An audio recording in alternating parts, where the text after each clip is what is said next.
Alors c'est parti. Alors, dans un premier temps, je rappelle les deux axes de la méthode, hein, donc la lecture, l'écriture. Donc, toujours la même chose, hein, dans la lecture, c'est l'accès au sens qui est priorisé. On ne s'occupe pas du code, du décodage pendant la lecture, c'est un instrument, mais on ne travaille pas ça pendant les séances de lecture pour pas que les élèves se concentrent dessus et oublient d'aller chercher le sens. Donc, c'est vraiment le sens. Et aujourd'hui, on va parler de l'axe d'écriture. Donc, c'est là qu'on travaille le code, parce que naturellement, on en a besoin quand on écrit. Donc, écrire, c'est produire du sens, mais dans la méthode, on l'utilise aussi pour étudier la langue. Donc, l'étude de la langue, c'est un aspect qui est quand même important, parce que les études qui ont été menées, elles ont montré que les élèves qui réussissent le mieux en lecture et en écriture sont les élèves qui maîtrisent le mieux ces notions-là d'étude de la langue. Donc, je vais faire un petit peu l'inventaire de tout ce qui est vu dans la méthode de lecture en étude de la langue, et puis après on les traitera un par un. Donc, on peut faire trois paquets, on va dire. Donc, le travail sur le principe alphabétique, sur le code. Alors, le principe alphabétique, c'est ce qu'on appelle la combinatoire, hein. Le code alphabétique, c'est-à-dire toutes les lettres qui codent des sons, et puis les lettres qui ne codent pas des sons aussi. Et puis, les différents éléments du langage écrit. Alors, concernant le principe alphabétique, il est travaillé surtout, il est travaillé beaucoup en début d'année, pendant les séances d'encodage, et on s'appuie sur la régularité de la langue. Alors, en ce qui concerne le code alphabétique, j'ai mon doc qui suit moi, ça va venir. Donc, en ce qui concerne le code alphabétique, on va travailler d'abord sur les graphèmes. Voilà, là. Donc là, on verra que les graphèmes, on leur donne leur vraie place en fonction de la fréquence, c'est-à-dire qu'il y a des graphèmes qui sont très courants, il y a des graphèmes qui sont moins courants, et il y a des graphèmes qui sont rares. Donc, on explique aux élèves que, voilà, on ne place pas toujours les mêmes, on n'utilise pas toujours les mêmes. Ensuite, on parlera des lettres muettes et des lettres finales, dans les mots. Au niveau lexical, hein, je parle. On verra la valeur de la lettre C et la valeur de la lettre G, enfin les valeurs plutôt. La règle du MBP. Ensuite, on va travailler donc les lettres qui ne codent pas des sons, justement, donc, comme les lettres muettes ou les lettres finales au niveau lexical. Donc, les marques du pluriel du nom, donc d'abord le S puisque c'est le plus régulier, et ensuite la marque X. Et puis la marque NT à la fin des verbes, à la troisième personne du pluriel, et dans la méthode, on travaille essentiellement sur les verbes du premier groupe. Donc voilà pour tout ce qui est le code alphabétique. Et puis pour les différents éléments de la langue, donc la différence entre une lettre, une syllabe et un son dans un mot.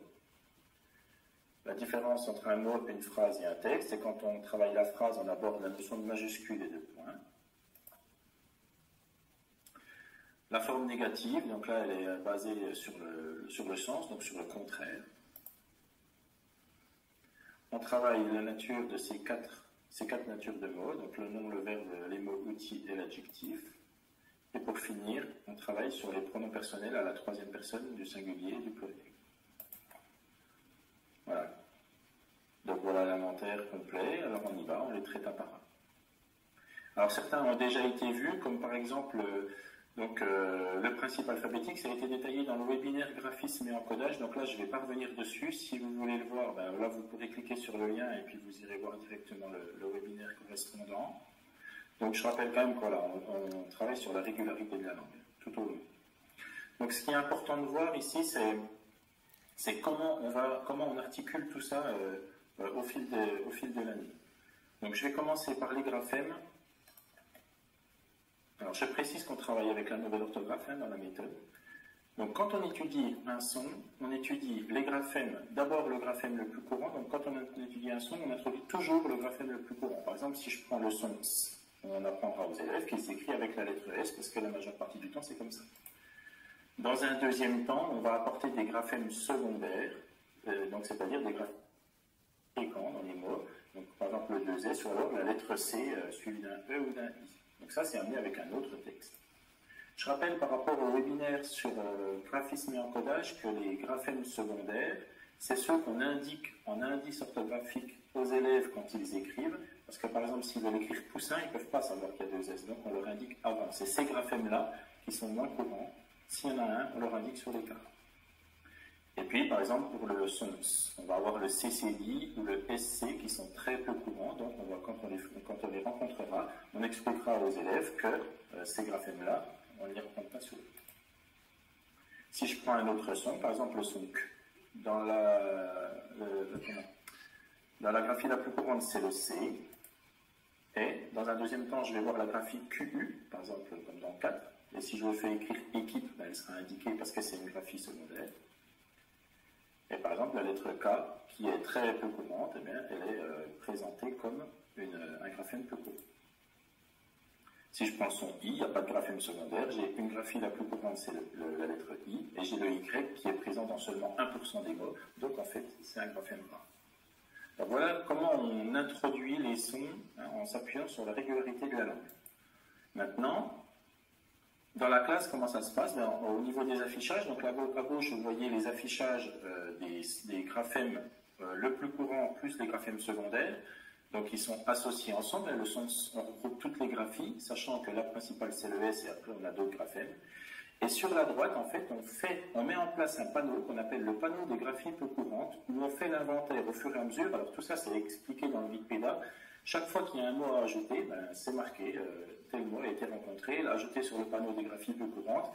Et ça permet aux enfants d'avoir un espace dans la classe qui permet de leur montrer que, par exemple, le CCD, ben oui, ça existe. Donc, quand je le rencontrerai en lecture, je sais que ça fait le sens, mais je ne prends pas l'habitude d'écrire avec celui-là parce que c'est un graphème qu'on ne rencontre pas souvent. Donc ça, par exemple, c'était une recommandation quand on avait discuté avec Patrice Bourdet, le fait de dire, voilà, ces graphèmes-là, leur donner la valeur. Quand c'est un graphème très peu courant, on en donne connaissance, mais on ne donne pas l'habitude aux élèves d'écrire avec. Donc voilà pour les graphèmes. Donc je reviens à chaque fois à mon schéma global. Donc, pour les lettres muettes, la lettre E finale, ben, on a vu ça dans le webinaire graphisme et encodage, donc je vous laisse vous y reporter. Et je vais passer aux valeurs de la lettre C et de la lettre J. Alors là, on va suivre une procédure qu'on va retrouver plusieurs fois. Donc, toujours la même chose, on s'appuie sur la régularité de la langue. Donc, quand on introduit le son Q, on introduit la graphie C en période 2, ici. En période 4, on verra que le graphème secondaire du sons, donc on verra que la lettre C peut faire le sons avec le I quand il est suivi d'un I ou d'un E. Donc on laisse déjà s'installer que le C fait que le plus souvent possible et après on revient. Et puis en période 3, on va d'abord introduire que la lettre G fait le son Q. On verra aussi le graphème secondaire GU et après on abordera le graphème J. Alors, comment ça se passe ça dans la classe? En fait, on fait travailler les enfants par petits groupes de 2 ou 3, comme j'ai expliqué dans le webinaire sur la lecture et la compréhension. Donc, ils coopèrent entre eux. Donc, je rappelle que coopérer, c'est mutualiser ses compétences et ses connaissances pour réussir à faire ensemble ce qu'on ne peut pas réussir à faire tout seul. Donc, vraiment, c'est par petits groupes pour emmener tout le monde. Ils ont une situation d'écriture avec la bonne orthographe. Et ensuite, on fait une observation de la langue. Donc, dans ces cas-là, on va les amener à aller voir quelle est la lettre qui suit sur la lettre C et sur la lettre G pour en déduire une règle. On va classer les mots. On va en déduire une règle. Ben, quand les mots sont suivis, quand le graphème est suivi d'un I ou d'un E, ben, le son n'est pas le même. Voilà. On met en place un affichage à partir des productions des élèves. Et après, il y a une phase de mémorisation. Et une fois qu'on a terminé cette étude-là, en période 4, on a aussi une séance de révision sur ces deux valeurs-là, donc sur ces deux lettres-là, avec un nouveau texte qui s'appelle « Le magicien rouge du cirque cerise ». On a étudié le thème du cirque, et là vous voyez dans le titre qu'on retrouve le G suivi d'un I, suivi d'un E, et le C suivi d'un I et d'un E, et c'est un moyen pour s'en souvenir, et on amène une carte mentale aussi aux élèves pour qu'ils puissent s'en souvenir quand ils en ont besoin plus tard. Donc voilà pour les lettres C et G. Pour la règle du MBP, on va procéder un petit peu de la même manière. Donc toujours sur la régularité de la langue, donc on va d'abord voir en période 2 le graphème EN et AN du son AN, le graphème 1 IN et puis le graphème ON du son ON. Et en période 3, une fois que ça s'est installé, on va voir en une seule fois les graphèmes AM, EM, OM et IM, donc à partir d'un texte. Et alors pour l'instant, on voit les graphèmes, on les découvre, et après, il y a une séance d'étude de la langue spécifique qui va permettre de travailler sur des mots qui contiennent ces graphèmes-là. On va faire un tri de mots, on va les classer, toujours la même chose, on va observer la langue. Donc ici, encore une fois, on va les inciter à aller chercher la lettre qui suit le graphème, et on va s'apercevoir qu'il n'y a que le M, le B et le P, donc on en tire la règle. On en fait un affichage, et après, il y a des séances d'entraînement sur le fichier régulière. Donc par exemple, j'en montre une ici. Voilà, par exemple, sur le son ON, les élèves doivent savoir s'ils vont écrire ON ou OM, donc on leur a appris à aller chercher la lettre qui est juste après, voilà, et on les incite à écrire le mot en entier, hein, comme toujours, puisqu'on fait plus, on insiste qu'on fait beaucoup écrire les élèves, on ne fait pas simplement compléter le mot avec le graphème, mais on fait écrire le mot en entier. Donc après, il y a la même chose pour le 1, pour les deux graphies du 1. Alors maintenant, les marques du pluriel, donc là d'abord les noms et après on verra la marque sur les verbes. Alors là on est en train d'apprendre que certaines lettres ne codent pas des sons. Donc là je reviens sur l'évaluation qui a été menée par Patrice Gourdet. Donc, pour ceux qui n'ont pas encore assisté au webinaire, je répète qu'on a souhaité faire évaluer la méthode pour voir ce qu'elle donnait et puis pouvoir l'améliorer si besoin. Donc on a fait appel à Patrice Gourdet parce qu'il a participé à l'étude lire-écrire IFE, l'étude qui a été menée entre 2013 et 2015. Et donc il a repris le protocole de lire-écrire et il l'a appliqué à la cohorte métallo. C'est les résultats qu'on voit là. Et dans le comprendre le fonctionnement de la langue, ce qui est intéressant, c'est que sur la cohorte métallo, on a 75% des élèves qui ont géré des marques du pluriel, alors qu'on a 35% des élèves sur le lire-écrire. Donc, ça montre bien que quand on présente les marques du pluriel dès le départ aux élèves, en fait, on obtient de meilleurs résultats. Donc l'idée, c'est de se dire, c'est de montrer aux élèves que quand on écrit un mot, il n'y a pas forcément une écriture à un mot, mais il y a une écriture dans un contexte. Si je dis par exemple, si j'écris pomme, et bien si j'écris une pomme, ça ne s'écrit pas de la même façon que si j'écris des pommes. Et on leur explique depuis le départ, c'est-à-dire depuis la période 2. Donc je viens aux marques du pluriel. Donc là encore une fois, on est sur la régularité de la langue. Donc on va d'abord voir la règle générale de la formation du pluriel des noms, c'est-à-dire la marque S. Et ensuite, en période 3, on introduira la marque X. Donc là, si on regarde Leximini, quand on fait encoder les enfants, ils ont directement, dans Leximini, on met toujours la forme singulier et la forme plurielle, déjà pour présenter aux élèves depuis le début de l'année qu'un mot, un nom, il a deux formes d'écriture. Donc on est sur le même principe, la coopération, travail par petits groupes. Donc dans cet exemple-là, on a les élèves qui ont à écrire des noms à partir d'images, et ensuite on leur distribue la forme plurielle des noms. Et on leur demande de faire des associations et d'observer qu'est-ce qui se passe. Donc on voit qu'il y a un S qui est ajouté à la fin du mot à chaque fois. Donc on en déduit la règle avec un classement des mots et puis on crée un affichage référent dans la classe. Alors ce que je veux préciser aussi, c'est que dès la période 2, quand on a vu le pluriel des noms, systématiquement, donc dans les dictées, régulièrement, les phrases qu'on écrit, régulièrement il y a des pluriels dedans, et les situations d'écriture qu'on utilise dans le fichier, même qui ne sont pas en étude de la langue, on met régulièrement du pluriel pour que les enfants soient toujours sollicités à se dire oui, est-ce qu'il y en a un, est-ce qu'il y en a plusieurs.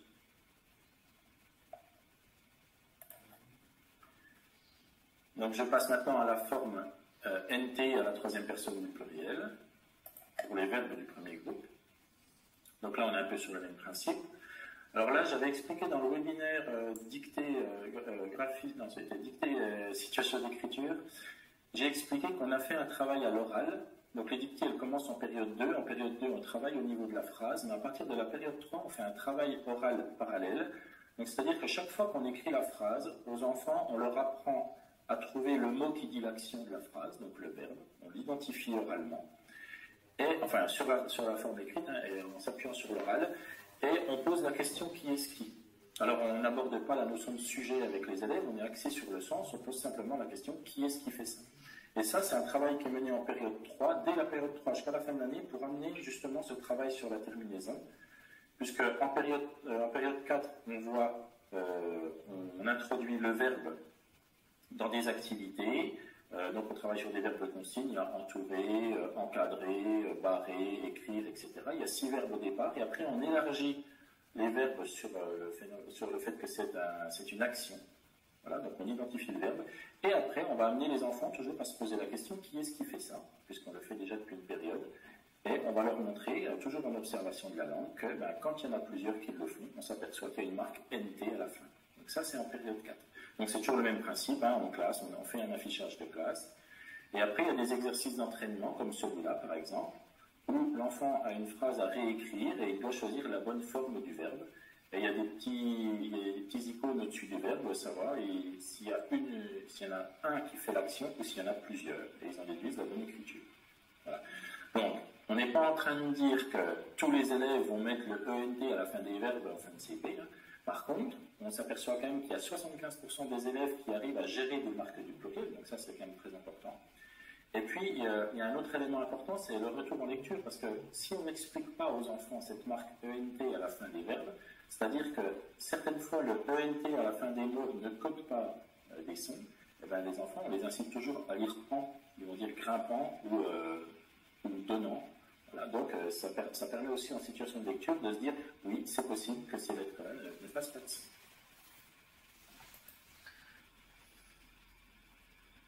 Donc voilà pour tout ce qui est le code alphabétique, c'est-à-dire toutes les lettres qui codent des sons ou qui ne codent pas des sons. Maintenant, on va voir les différents éléments du langage écrit.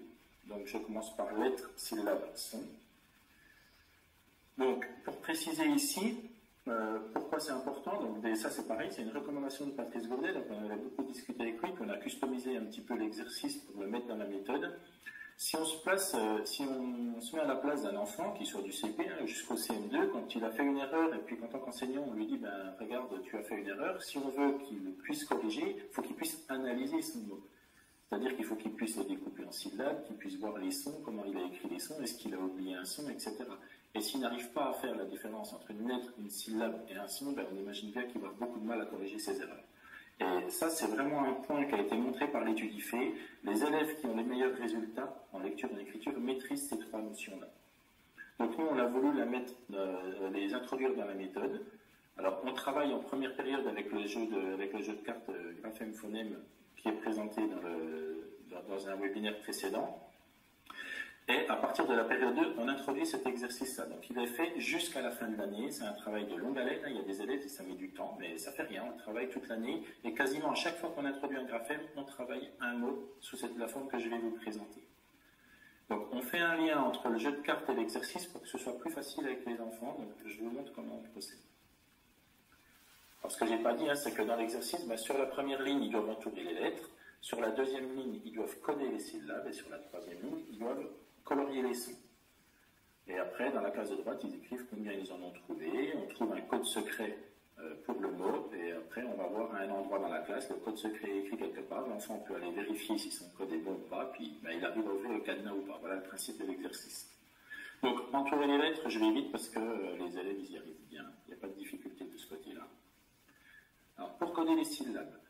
Avec le jeu de cartes, depuis le début de l'année, on apprend aux élèves à encoder les mots par syllabe. Donc, chocolat, on ne leur fait pas coller les syllabes entre elles pour qu'ils puissent bien se repérer. Et une fois qu'ils ont fini d'encoder, on leur fait serrer les cartes pour que le mot soit constitué. Là, on va les arrêter à ce stade-là. On va dire tu encodes chocolat. Et à partir de ces cartes, il peut retrouver les syllabes et les coder sur son exercice. Alors pour le codage des exercices, on fait monter, alors tout ça c'est expliqué, ça paraît anodin mais ça ne l'est pas. On fait remonter l'arc de chaque syllabe entre les lettres, parce qu'au départ on ne le faisait pas, et les élèves en fait ils passent en dessous, ils s'arrêtent au milieu du haut, au milieu du A, on ne sait pas du tout où ils s'arrêtent, donc on leur apprend à passer entre les lettres sans marcher dessus, c'est très important. Donc chocolat, 3 syllabes. Et puis pour les sons, on va s'appuyer aussi sur le jeu de cartes, puisque comme chaque carte représente un son, l'enfant va pouvoir retrouver tous les sons du mot. Et bien sûr, la lettre T n'est pas un son, donc elle n'est pas coloriée. Donc ce qui fait qu'on obtient un code 836 pour le mot chocolat, et l'enfant peut aller vérifier dans un endroit de la classe s'il a réussi son exercice ou pas. Donc voilà pour ce travail qui est vraiment travaillé depuis le début de l'année et accompagné par l'enseignant avec le jeu de cartes pour que les enfants y arrivent. Mais c'est un travail quand même qui reste long pour certains élèves. Voilà. La différence entre mots, phrases et texte, là je ne vais pas trop insister parce que voilà, c'est travaillé, mais c'est travaillé je vais quand même dire que voilà, toujours pareil, on fréquente dans les situations de lecture des mots, des phrases, des textes, mais on n'est pas en train de leur dire ça c'est une phrase, ça c'est un texte. Non, parce que quand on lit, on est en train d'aller chercher du sens. Par contre, du côté de l'écriture, eh ben, on va travailler en encodage, on travaille au niveau du mot, donc sur les 3 premières périodes de l'année. En dictée, on travaille au niveau du mot et au niveau de la phrase. Les situations d'écriture, on peut travailler au niveau du mot, au niveau de la phrase et au niveau du texte. Il y a même de la dictée à l'adulte en période 3. Et puis, on a aussi des exercices spécifiques du genre, eh ben, par exemple, tout ça, je l'ai présenté dans le webinaire situation d'écriture. On a une phrase où tous les mots sont collés, il faut séparer les mots. Ou il y a aussi un type d'exercice où on colorie les phrases dans un petit texte. Voilà. Donc, tout ça, c'est toujours accompagné par des séances collectives préalables, comme toujours, pour rendre tout bien. Ensuite, pour la forme négative, donc là, on va s'appuyer sur le sens, on va travailler sur le contraire. Donc, on va d'abord mener plusieurs séances en classe collective sur la notion de contraire. Alors, sans introduire le ne pas au départ, par exemple, si je dis le boulanger se lève tôt, est-ce que quelqu'un peut dire le contraire? Ben, on pourrait dire le boulanger se lève tard. Voilà. Donc, on a sur cette notion de contraire, et après, on amène petit à petit la notion de ne pas. Donc, on va obliger les enfants dans leur formulation à utiliser le ne pas. Donc, on fait aussi la différence entre le langage parlé et le langage écrit, puisque on peut dire j'ai pas faim, hein, mais on écrira je n'ai pas faim. Donc, on a toutes ces nuances-là.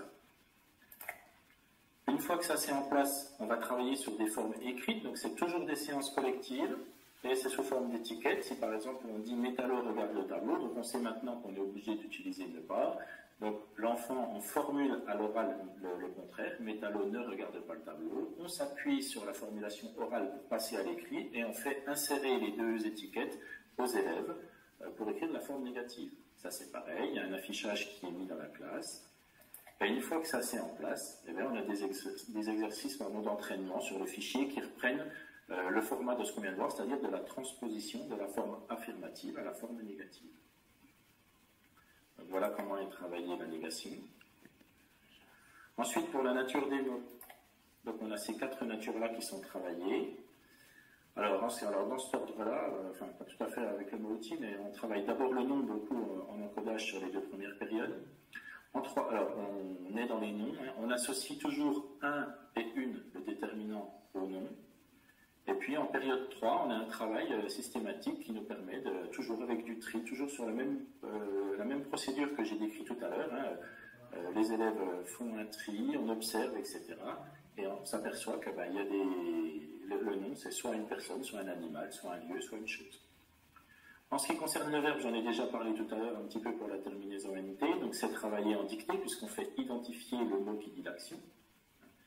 Et à partir de la période 3, on a un travail systématique sur le repérage du verbe dans les phrases. Donc ça, c'est des exercices dans le fichier. Les mots-outils, ils sont travaillés tout au long de l'année, donc il y a 64 mots-outils qui sont travaillés dans la méthode. Voilà, avec une mémorisation orthographique, c'est-à-dire qu'au départ, on ne connaît pas forcément tous les sons qui sont dedans, mais on apprend à les écrire en les épelant, par exemple. Et puis en période 5, on aborde l'adjectif. Alors, on aborde l'adjectif sous la forme singulier, masculin ou féminin, et en fait, on travaille beaucoup avec les adjectifs qui se terminent par un D ou un T au masculin, comme par exemple gourmand, gourmande, petit, petite, pour expliquer la présence de ces 2 lettres muettes à la fin des mots et comment on peut deviner si elles sont présentes ou pas. Et pour terminer, je vais vous présenter les pronoms personnels. Donc, on a d'abord fait dans l'année, en période 3, on a travaillé sur il, elle au singulier. Et puis là, on va être en période, je ne sais plus si c'est 4 ou 5. Voilà, on travaille sur cette période 4. On travaille sur le il, elle au pluriel. Donc là, il faut considérer qu'on connaît déjà il, elle au singulier. On est en classe, on affiche au tableau ces images-là, donc vous ne le voyez peut-être pas tout de suite comme ça en un coup d'œil, mais en fait, il y a chaque animal soit en un exemplaire sur l'image, soit en plusieurs exemplaires. Donc on laisse les enfants s'exprimer librement. Et après, on va les guider pour faire un tri, pour mettre d'un côté toutes les images où il y a un seul animal, et de l'autre côté, les images où il y a plusieurs fois l'animal. Donc vont émerger les notions de singulier et de pluriel. Le il, elle, qui ont déjà été travaillés, sont revus. Donc on va dire avec qui on peut associer il, avec qui on peut associer elle au singulier. Et aujourd'hui, on introduit il, elle au pluriel, donc toujours en rappelant que le est c'est une marque du pluriel, donc c'est pour ça qu'elles s'écrivent comme ça, c'est parce qu'il y en a plusieurs. Et là, le but de l'exercice, c'est un enfant vient, il choisit une image dans sa tête, sans la dire aux autres, il va leur faire deviner. Alors il doit leur faire deviner laquelle il a choisi sans prononcer le nom de l'animal, et sans donner de nombre non plus. Hein. Donc, par exemple, s'il prend les girafes à droite, là, il peut dire elles sont jaunes et elles ont un grand cou. Donc on va s'appuyer sur l'oral.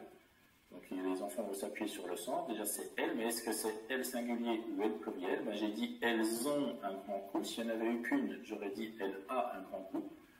Donc voilà, on s'appuie là-dessus pour faire émerger ces choses-là. Et une fois que c'est en place, donc ça c'est du travail collectif, on a du travail d'entraînement au fichier. Donc sous cette forme-là, ben, associer le bon pronom personnel à une image, à un mot correspondant à une image.